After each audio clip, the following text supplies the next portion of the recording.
My name is Aaron Rhodes, and you're listening to the Shuttlecock podcast. We're sponsored by the Vinyl Underground at 7th Heaven, offering new and used vinyl at 76 and Truce in Kansas City, Missouri.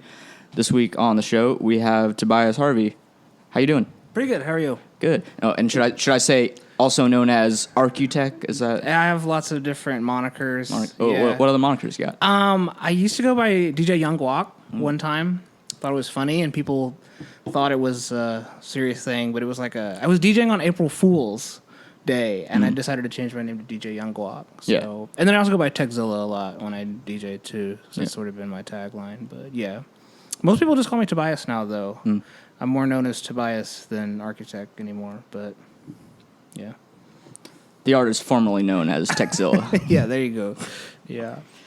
But yeah, also, I was reading up a little bit. I was doing my prep for the interview, and your Bandcamp bio notes that you're a former MySpace celebrity. I was, dude. Yeah. Tell me about that. No, man, MySpace. So when I first put my music out online, it was 2006, and I was uploading music to an old website called Acid Planet, which doesn't exist anymore. It was a Sony run website. Sony had a music software called Acid, and they had a music community called Acid Planet where you could upload, your own music. And so I was on Acid Planet, and I got a big following on there, and then that led to me being on MySpace, where I don't know what it was, but my MySpace was just popping. I think I had 250,000 friends, and I would put my music out on MySpace, and I would get so many leads through MySpace, and I was 16. So yeah, I've never been able to replicate that same networking success. And I don't even know what it was about MySpace. It's just where it was happening for me. So and God knows MySpace fame does not translate really much anywhere else. No, But if MySpace was still, I was making steady money through MySpace, which I'm not selling anymore. Beats and stuff. Selling beats. I was also designing a lot of graphics, album artwork, other people's MySpace pages. Some cool skin. Is that what I'm post MySpace. Sure. Yeah. No, MySpace was an in-depth. You could change the CSS and all that stuff. So you could get in there and change the HTML codes, which is funny because that's how I got into web design type stuff, which is now part of what I do professionally. So yeah. So thank you, MySpace. Yes, thank you, Tom. Tom, the famous MySpace guy. Thanks, Tom, for setting me up for success, more so than public education ever did. Wonderful. Stay in school, kids.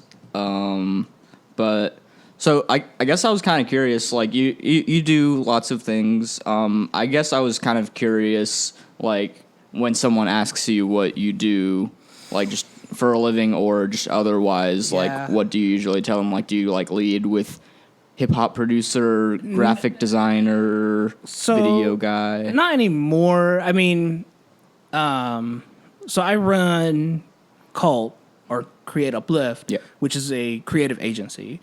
And so what I sort of found was, I was doing so many different creative things where I was making graphics, I was producing music, I was editing photos and videos, and just over time, I just kept staying with those things. And then I ended up making Cult, which years later would go on to just become a full-fledged creative agency. So what I do full-time is just a variety of different creative services. So different creative things, and just doing them professionally for businesses.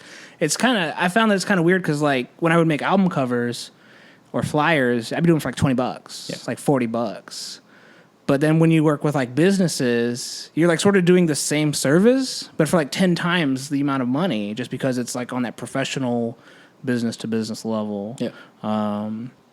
So yeah, when I say, when they say, what do you do? That's a hard question to answer. Yeah. Because I wear so many hats, but you I only wear one hat. Too. Yeah, I know. Yeah, so it's on the album covers. Yeah, but yeah, I mean, what I do professionally, my technical title is CEO, founder. I don't like the term entrepreneur, but yeah, I mean, it's great to be in the position that we're in now. to be able to do all those creative things and do them so well for different clients and different people. And I still definitely make music. Like I never stopped making music. I took a break, but not by choice. Our studio space had to get moved, and so my studio was torn apart for like 6 months, and I couldn't do anything, and it was like really irritating. But I think when I was what I was saying to some other, I think when I sent you the press release for the album or something, like music is the only service that is, I don't really consider it my professional service, because that's how I like express myself. That's how I get stressed out, and that's how I have fun when I make music. I don't necessarily have fun when I'm like designing a website for like hemorrhoids or something like that. I don't do that, but yeah. But if you are in the hemorrhoid biz, Preparation H, you need a very slick website. Hit my email, Johnson & Johnson. Yeah. No, so I guess since we're on the topic of Cult and Create Uplift, could you kind of walk me through like starting the website and starting the company back? Yeah. So you're saying 6 or 7 years ago? So I originally, Cult is an idea that stemmed from me and a friend in high school. And so this would be 2007. So 2007, 2008, me and another graphic designer had this idea for a clothing line called Creative Culture. And like nothing happened. Like, we made some shirts. I think we like spray painted some clothes. Nice. I distinctly remember like this ice cream popsicle t-shirt that he made that was like really cool. And nothing really happened until I eventually would start the company in 2012. In late 2012, when I came up with the website, I just made a website, and it was Creative Culture website, and I didn't really know what it was going to be. I just knew that I had like a lot of friends who were creative, musicians, designers, photographers, and like I wanted a space where like all that could be at. Yeah, because being in like Northeast Kansas, there wasn't a whole lot out at the time. Like it predates Shuttlecock. There was Dementia Mag. Subtle flex. No, I'm not saying that. No, I didn't mean that at all. Because like I'm glad. No, yeah, that, like, but like there was some things at the time. Like Dementia Mag was like before us. Yeah. I think there was another one called Wheat City that Les Paul was involved with. But neither of those things are around anymore. I Heart Local Music. I Heart Local Music. Sure they predate us. But Creative Culture, I ended up talking about the idea to some friends on a car ride to New York.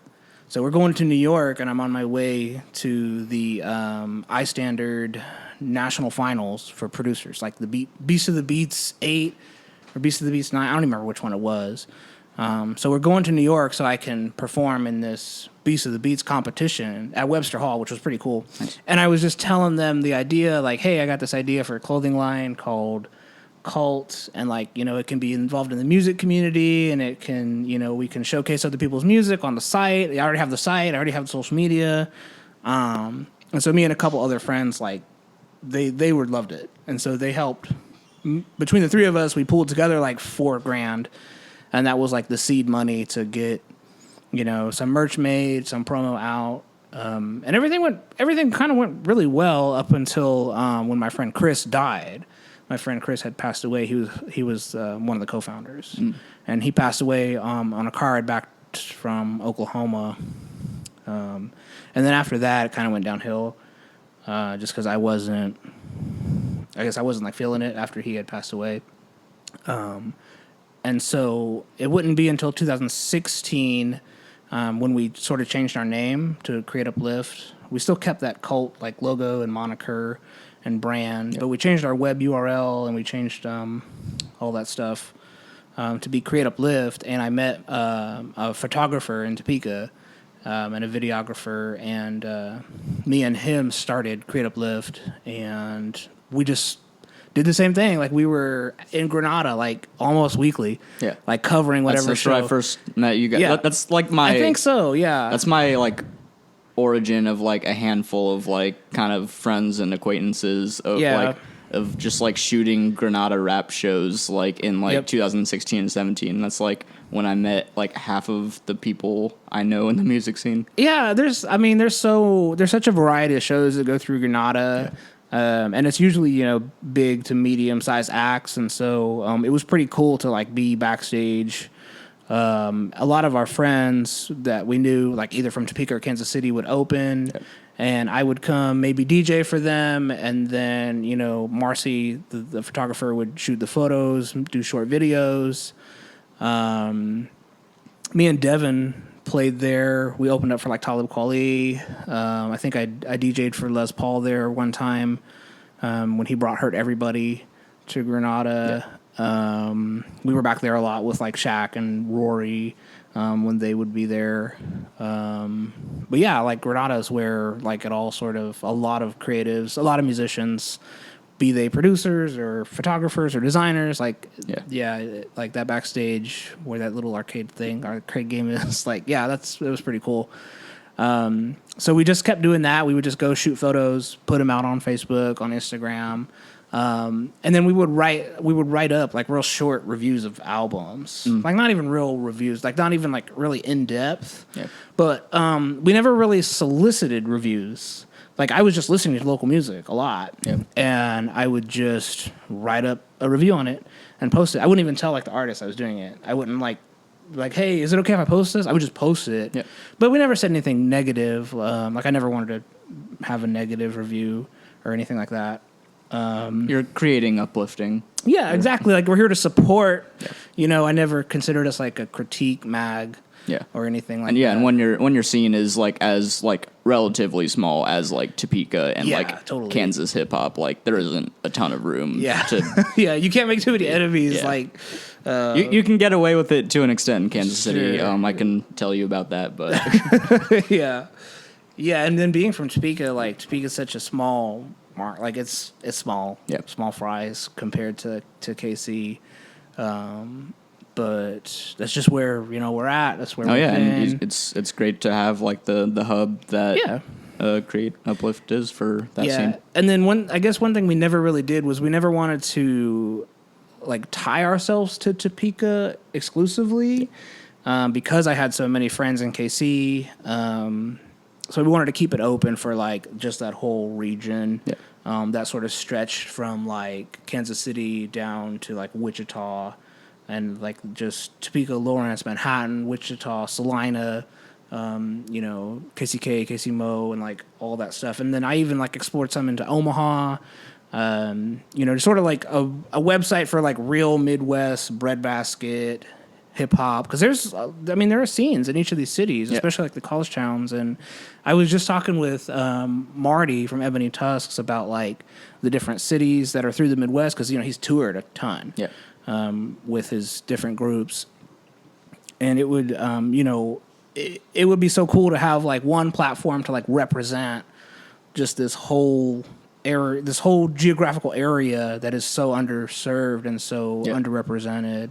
And I guess that was like our longer term vision for Cult as a music platform, but we never, you know, I mean, it's something we could still pursue. But we ended up taking a different turn just because we found more success with like marketing and being a creative agency. You know, that's sort of where we found the money at. So that's sort of where we... So it's tough to balance. It is tough to balance, because like you need money to operate, but you also want to do what you want to do.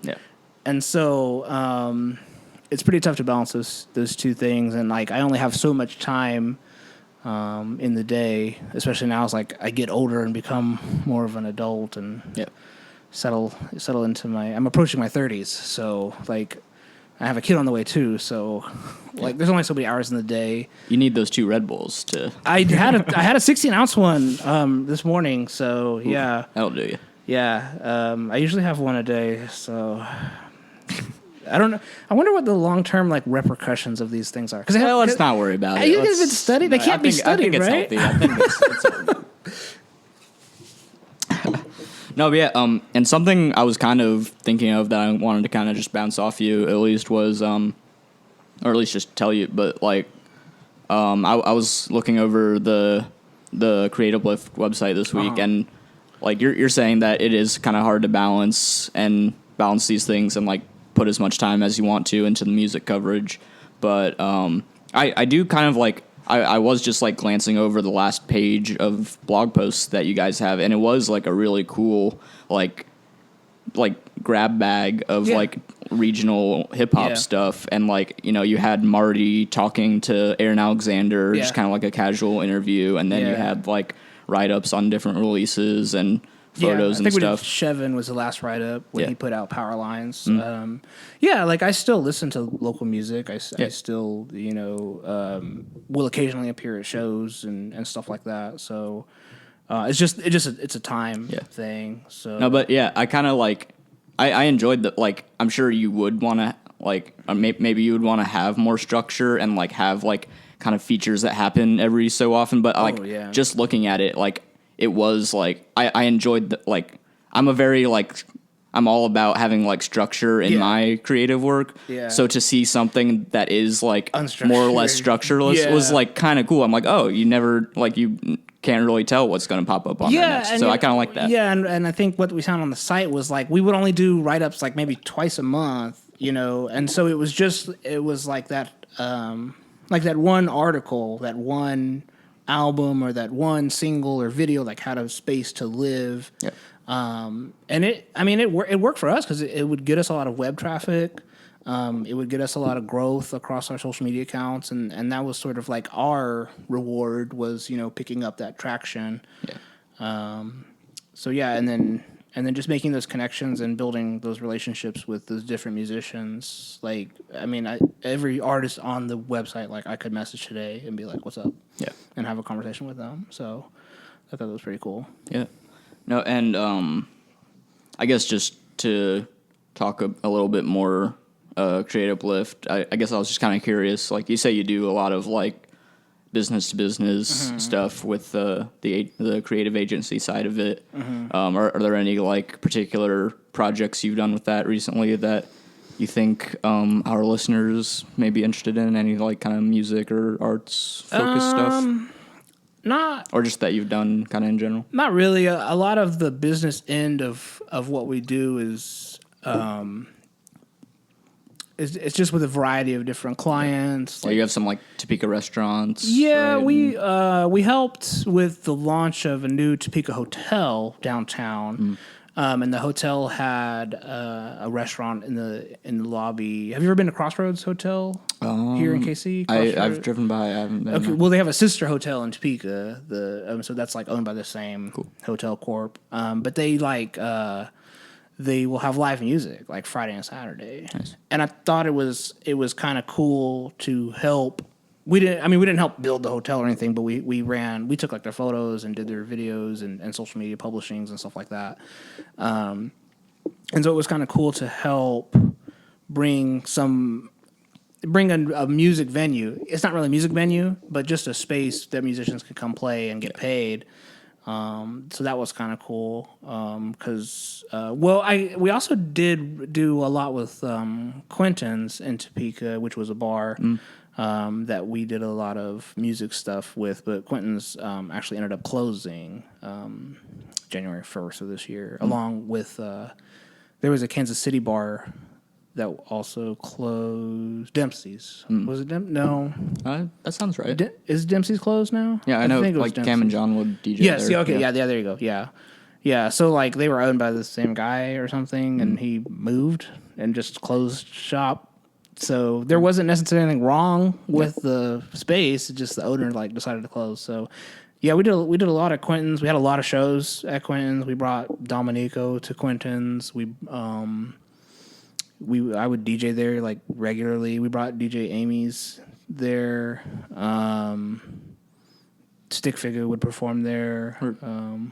Yeah. So, but it's closed now. So like that's one of the things about Topeka is there's a big lack of venues. Yeah. And the Booby Trap is like Topeka's iconic venue just because it's been open. Yeah. It's been open for so long, and it's still there, and it's just off the top of my head, there's like literally 2 venues that I could think of in Topeka. I know like Jayhawk Theater has stuff sometimes. Not even including the Jayhawk Theater. There's J&J, like I'm talking mid-sized venues, sort of like like Bottleneck or Jackpot in Lawrence. There's Booby Trap, and then there's one called J&J's Gallery in North Topeka, in the Arts District. So the North Topeka is called Noto. It's like the Arts District. It's pretty cool, actually. But yeah, like there's such a lack of venues. There's not really a lack of musicians, but there's a lack of like those resources in Topeka for those musicians to have. Yeah. So a lot of them come to Lawrence to play. A lot of them come to Kansas City, and stuff like that. Like I come to Kansas City to play shows sometimes. We even organized shows in Lawrence more so than in Topeka. Back when Cult first started, we did shows at Jackpot a lot, album release parties and stuff like that. So, yeah. Okay, I guess we could get into some of your music now. Yeah. You have the new album out called Eject. Yeah. So I just put Eject out, which is actually the longest album I think I've made so far in terms of track numbers. So it was 20 tracks. And it was an album, most of which was new. Some of the instrumentals on there are a little bit older. Because I just have such a huge catalog of music, like of beats, just like literally thousands. And not everything has been released. And so I have a huge archive of backlogged instrumentals, even records from artists. Me and another artist produced an entire album in 2013 and never released it. Like we spent like thousands of dollars recording it at Chapman. Who was that with? Me and KP from Lawrence. We recorded and mixed and engineered another album after we had previously made 2 albums together. But it just never got put out. Something like he didn't like the way that it sounded for some songs. And like we never went back and retouched it, and it just never, like, it's just shelved. It's like 10 fully done produced songs. And I've produced albums for artists that have never come out either. So putting out Eject, some of the tracks were like just those unreleased backlogged tracks, but over half of it was like new. Because what had happened was my studio was torn apart for like 6 months because we were moving from one office to another office. And so I wasn't able to make music for 6 months, which was like really frustrating. And so as soon as we got like it set up and we got work all caught up, like I was ready to just like make beats. Yeah. And I was like, leave me alone, like get out of my studio, just like let me make beats. And so Eject was kind of like the tracks that are on there are just real quick beats that I just sort of like threw together. Yeah, just want to get all that shit out of your system. Yeah, I was just like expressing all this pent up creativity that I wasn't ejecting. Yeah, that's why I called it. Okay, I didn't decide to call it Eject until we shot that cover photo, and I was originally going to call it Highways, which I'll probably still put out another album called Highways, but Domineko or Dom Visions shot that photo, and it was his idea. Like, I was like, I've been wanting to work with Domineko for a long time, because he lived in Colorado, Denver, I think, for a while, and then he moved back to Kansas City, and I had met him through KP, because he did a music video for KP, and I just thought he was, like, super talented. And as soon as he moved back, I was like, dude, we got to get a shoot in, like... And so we met up, and he was like, I have this weird idea where you're going to, like, jump onto a mattress. So we drove out to the West Bottoms, and he had, like, this mattress he had just bought off, like, Craigslist for, like, $20. And I was just, like, repeatedly, like, jumping back and, like, falling on this mattress. And your hat's flying off. Yeah, and he was, like, cool. My hat incidentally fell off one time. Oh, nice. And he was like, oh, no, I like that. He's like, I like that. He's like, try to throw it off your head. And so I was, like, throwing it off my head. And we were out there for, like, 30 minutes until a cop showed up. And he didn't get out of the car, but we could tell he wanted us to leave. So, hey, stop doing art down here. Yeah. But yeah, it was his idea to do that, and as soon as I saw the photos, I was like, I'm gonna call this album Eject, and just further exploring it, like the term eject is like when I'm making music, I'm like ejecting from my normal life. Like I'm getting out of my work creative life and going into, you know, my passion creative role. So I was trying to like eject from that normal, I don't want to say have a 9 to 5 because I don't, but like that normal 9 to 5 and just make music. And that's sort of like how I get out of the, you know, typical role.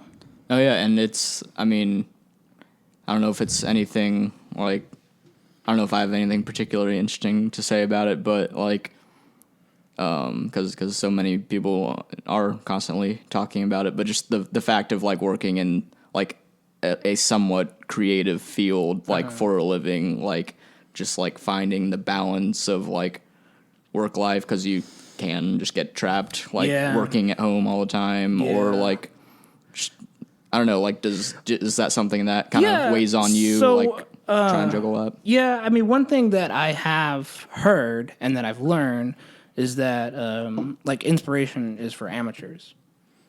And that is to say, like every day I have to go and do these tasks that are creative, but I'm not necessarily always inspired to like do these things, but I still have to do them to meet deadlines to, you know, continue to run my business. Whereas with music, it wasn't like that. Like I would only make music when I wanted to. I was never, I never really forced myself to make music unless I was engineering like tracks where I had deadlines to like meet for engineering. But I don't really like engineering as much as I do producing. And so I think with Eject, with the new album, that's sort of like is setting the tone for just what I want to do moving forward. And I feel like I've spent so many years like producing music for other people to a certain degree as a music producer, and that like now I don't need to do that anymore. And now I can just literally just make beats and put out beat tapes and like work with the artists who like I want to work with, or work with the artists who just like want beats here and there. But that's what I really love to do. I just love being a beat maker. I just love to sit at my studio alone and just make beats. That's where I'm the most, I guess, expressive, and that's what I want to do. And now I'm in that position where that's what I can do. And so Eject sort of sets the tone for like all the music that I plan to release, you know, later down the road. Nice. And I know like a lot of your beat tapes and like solo work have like kind of themes. Like you have the low pass filter series, and LPF, is it called Music for When You're Alone? Yeah, for When You're Alone, But I guess I was kind of curious if there was, like, kind of a driving theme. I mean, besides, like... There is. For Eject, like, if... Yeah, there is. And, like, if you look at... I guess I've always liked listening to music in the car. I drive a lot. So I drive a lot, and I always just like listening to music in the car, and... It was funny because when I made For When You're Alone, I made that album with the idea that people listen to different music when they're alone. Like if you're in your car by yourself, like you might jam out to like Brazilian jazz, but like if you're with your friends, you know, you might not play that because your friends might be like, you know, what the hell is this? And so I made For When You're Alone as sort of with that in mind, like alone in your car. Or alone in your house or room or studio or whatever. Trying to like free up, the creative. Yeah, exactly. But yeah, there is and with Highways that just continues the whole driving thing. I just drive a lot. I listen to music a lot in the car, and so I guess Highways would be like the next installment of that. But that's not even on my radar. I guess it's on my radar, but it's ways away. So. And also, I guess I was kind of curious. Would you say like? So were you saying that Eject was like the first? Yeah, it was like some of the first stuff you got to work on since moving the studio. So like after like kind of a 6-month break, like would you say there's like sonically like a whole lot different? Like did anything change within those 6 months? Like within the outcome? So. What I tried to do with Eject was put out the music without overthinking it or without over critiquing it. So my process normally when I would make a beat is I'll make the beat in Reason. So I use Reason to produce, and then I would take it into Logic and mix it down and like adjust and like finesse everything. But with Eject, it was sort of just like getting out these ideas out of my head and just like putting them, into music, and then just exporting it, and like that was it. So it was more of me like creating things in a simpler way and a less complicated way, where I wasn't like re-importing it into another software and mixing it down and changing it and editing it. Because if you listen to Eject and compare it to other like bodies of work that I've put out, it's not as complicated. It plays through just like really quick. There's no overly done intros or outros. It's just like the beat starts, it goes, it plays. And I guess that speaks to the music that I've been listening to lately, which is just a lot of other producer beat tapes and stuff like that. Because ever since, I don't know when lo-fi hip-hop took over Spotify and streaming or YouTube, but ever since then, like there has been like a emergence of this lo-fi instrumental, chill out, study music, smoke weed to music. Yeah. And I'm not trying to say like I'm trying to ride that wave. Like I've already been doing that. Like I've already been producing beats and putting out beats. But it's kind of cool that I think beat makers have their own genre and presence now more so than ever. Because like back in like the 2000s, it was like you had your producer and it was sort of like who are they producing for? So you were still that counterpart to the rapper. Yeah. But now it's like a plethora of beat makers who just make beats and put out beat tapes, and like that's it. And because of Spotify, like they can make money streaming, and because of platforms like Intelligent Sound, even here in KC or Fuck Life, like there's a platform for those beat makers and DJs and people who just make like obscure music that doesn't necessarily fit that mold. Yeah. So yeah, I think also just with the theme of Eject and with me just wanting to make beats, there's more of a market for that now than there was before. Yeah. No, yeah, and I guess something else I wanted to talk about kind of plays into that is, I guess I was curious what you think makes like a great like beat out like instrumental album, like an instrumental hip hop album, like, and what some of like your favorites over the years have been. So when I listen to music, just in general, just in music, it's hard to put it into words, but I can sort of tell when there's like soul to a song. Yeah, I can sort of tell when an artist made this because they wanted to make it and they were expressing themselves, versus an artist who is like trying to make a hit or trying to like get on or trying to like, because being in the studio, I was around a lot of rappers who would be like, let's make a hit today. Like, let's do this and that and this. Versus where I wanted to be was with musicians or artists who just want to come make music in general. Like, let's come, let's not come with an agenda or a plan or a format. Like, let's just be creative and see what comes out of it.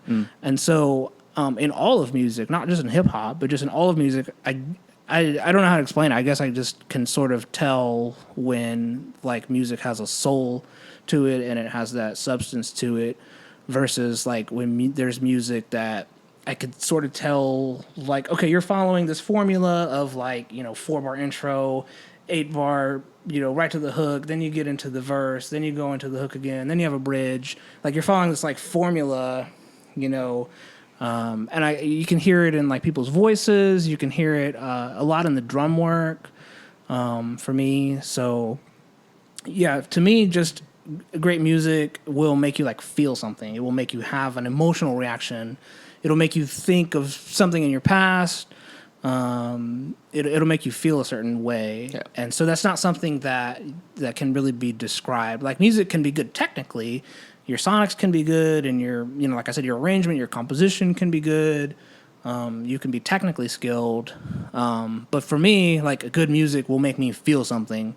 Like, and it can be trap music. It can be boom bap music. It can be, any type of music. If it makes me feel a certain way, then to me, like that's what great music is. Yeah. So you don't see much like you don't think like you don't really believe that like music like an album being only instrumental bears any sort of like hindrance to it being like a great like and no, I don't think so. album. I mean, there are some really great instrumental albums throughout history. Yeah. Like Roy Ayers, like famous keyboard player, like one of the most iconic musicians there is. Like Curtis Mayfield is known for being like a singer, but he was an incredible multi-instrumentalist. Yeah.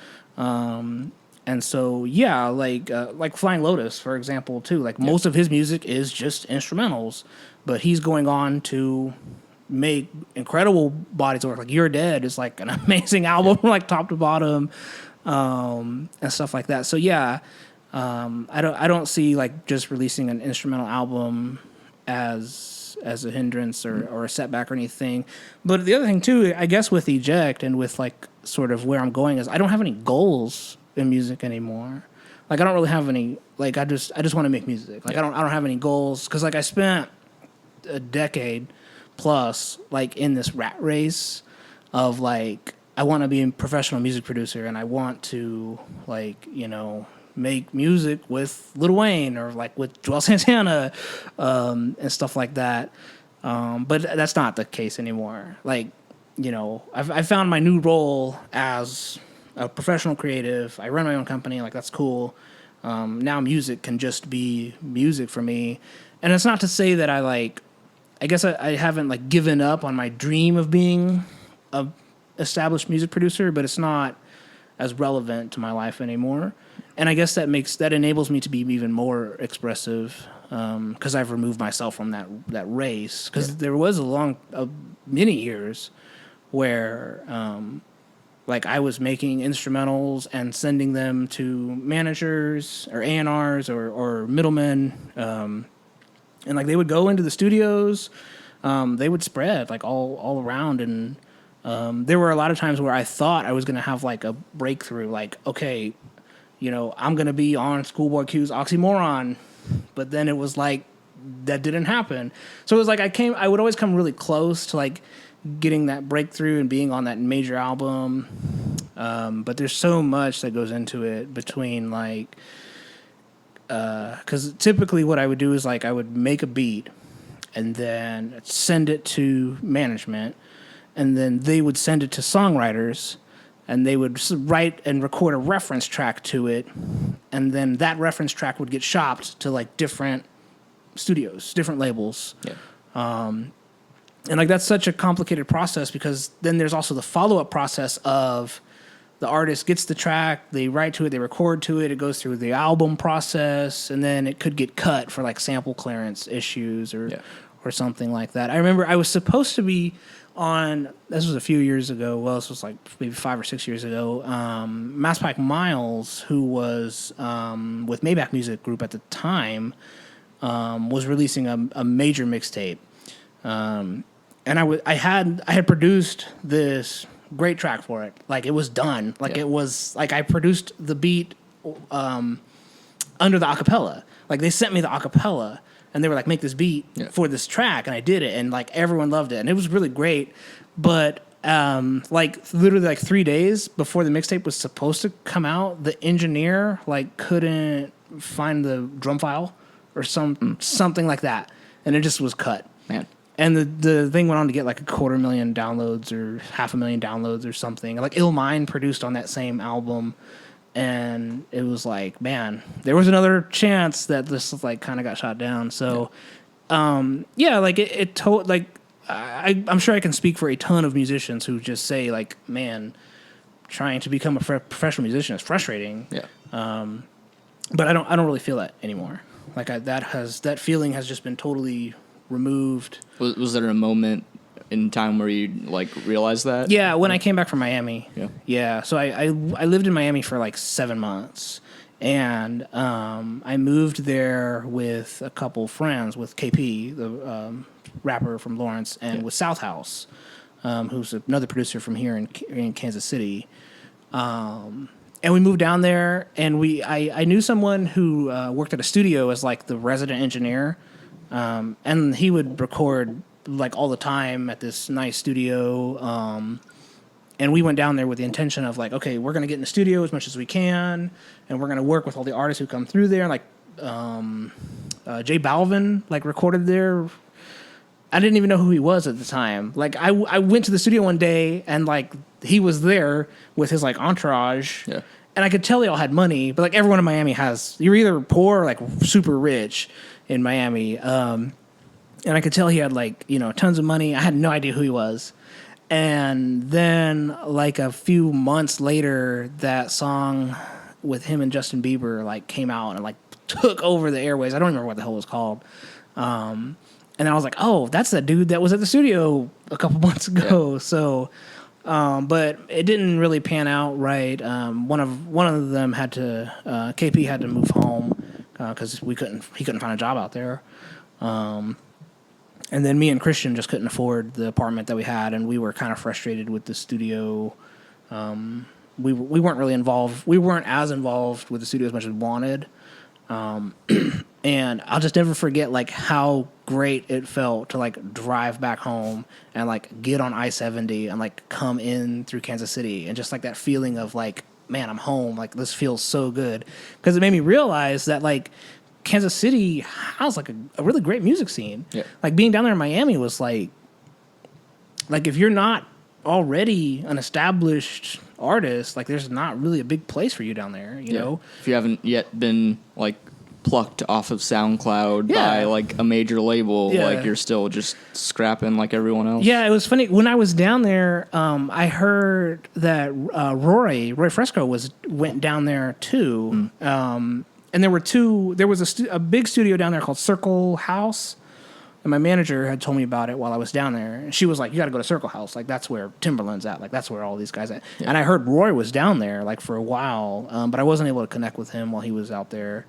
Because we were working out of Studio 26, which is a Pharrell opened studio. Like, nice. BBC crap everywhere.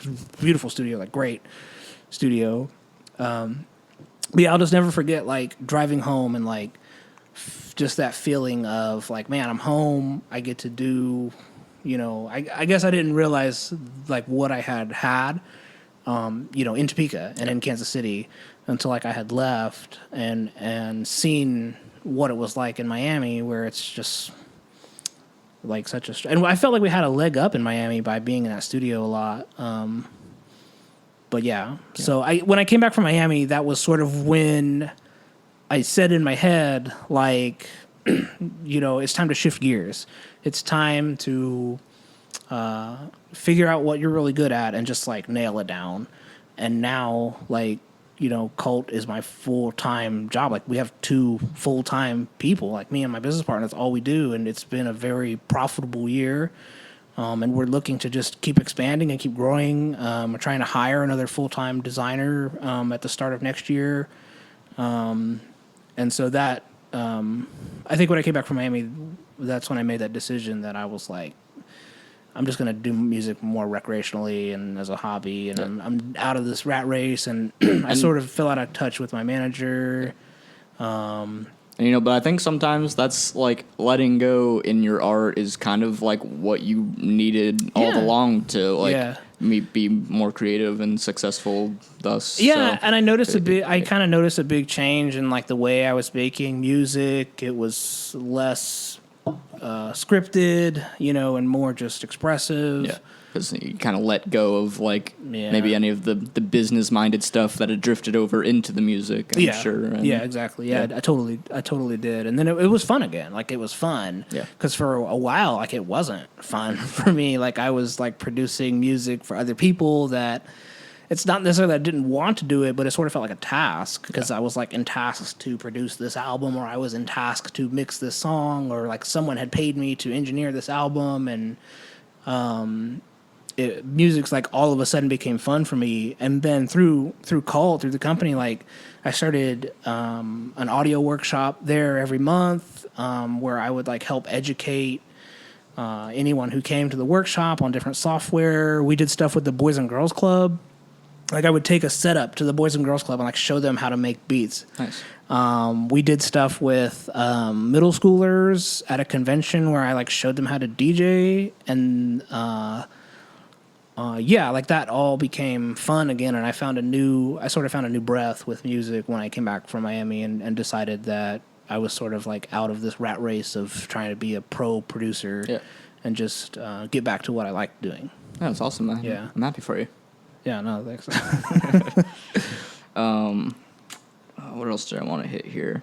I guess it's kind of just a miscellaneous thing I wanted to ask you about. But on some of your past beat projects, you've used like Futurama and Seinfeld clips as transitions. Yeah. Do you think you have like kind of a special relationship with like TV, or have you just kind of found it a kind of a fun tool to use for those transitions? I guess to a degree, I have a relationship with like Futurama and with Seinfeld, and then on LPF 2, I used Full Metal Alchemist, the anime, but that was sort of because I guess when I envision people listening to my music, although it's probably not true, I envision them listening to it from like the first track to the last track and like not skipping a beat. So that's how I produce, all those albums. Yeah. And so a lot of the tracks will like bleed into the other track. There's like transitions. That's how me and Devin did Equality too. But I guess I wanted each album to have like its own theme.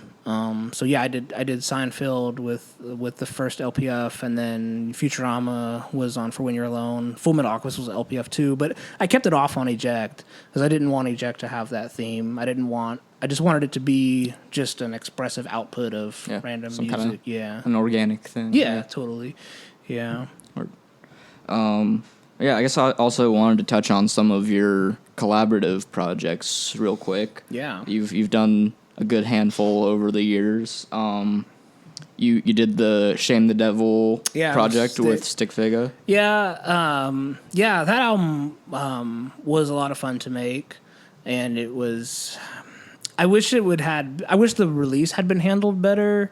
We had a mutual. Well, one of Stik Figa's friends had put the album out under his record label, and it didn't get It didn't get the traction that either of us had wanted, and probably not the record label guy either. But yeah, I sort of felt like we just plopped that out, and I don't know who all paid attention to it. And that's something that me and Stik have like struggled with a lot, because me and him sort of are on the same wavelength. And that's something that I think he's struggled with, is like, you put so much work into an album, and then you have like these expectations, and then when you don't meet those expectations, you feel let down. Yeah.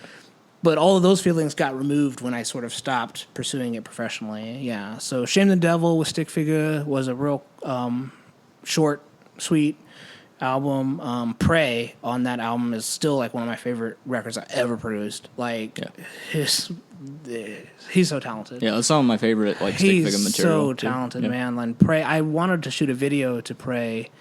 Maybe we still will, because I think that song has a lot of potential to get people's attention. And then me and Devin did Equality, which probably one of my more favorite bodies of work. Dotzilla project. Dotzilla, yeah. I always wanted to do a follow-up album, but he's out in San Diego now, and he's like an engineer. And he has a kid and a wife, and he's living his best life. He's an incredible lyricist. Yeah. Like, every lyricist I know says that he's like the best. Yes. And he really just is great. And then Domineko, we put out People Watching, which was that was a real like emotional album for both of us. I think we were both sort of like in this darker space where like we were feeling, I don't want to say depressed, but like we were just sort of feeling the same way.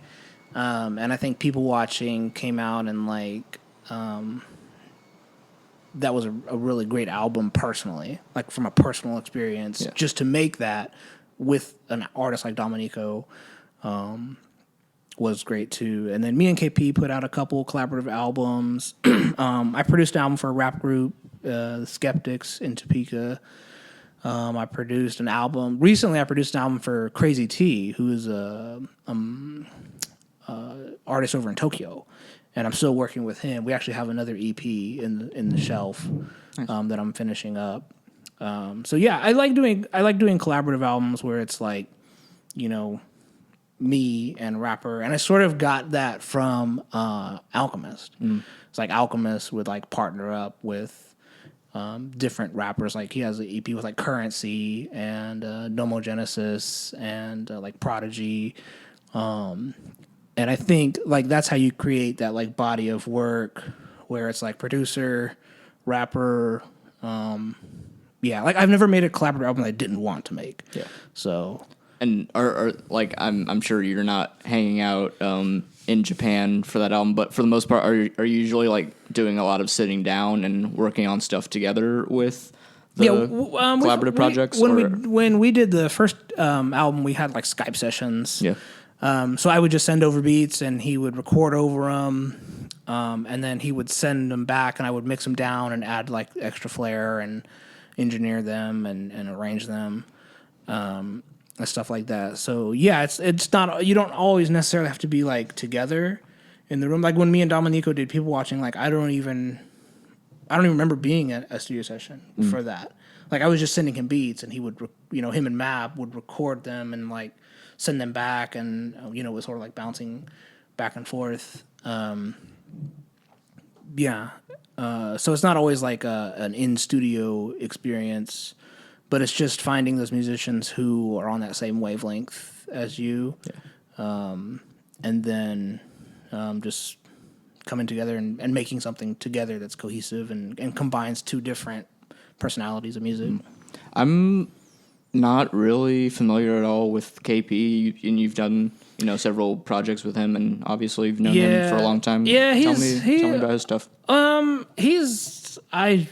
don't want to speak for him, but I think he might have sort of similar to me, like just he's not in that I'm a professional, I'm not doing this professionally anymore. Yeah.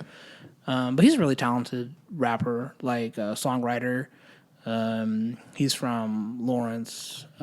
He has a rich history of Kansas City, Lawrence rap. Like he would be an interesting person to have on this podcast. Yeah. But yeah, he's super talented rapper, super talented songwriter. And I think just speaking to that wavelength thing, I think me and him shared that similar frustration at a certain point in time, where it's like, we feel that we're so talented and we're like, we're doing this and this and this, but it's like not working, and we're just getting frustrated that we're not able to break through into that industry that we want to both be in. Yeah. And I think that's sort of where our wavelengths met, and we clicked and connected like that. So, yeah. I guess probably wrapping up soon, but something I wanted, I kind of just wanted to get.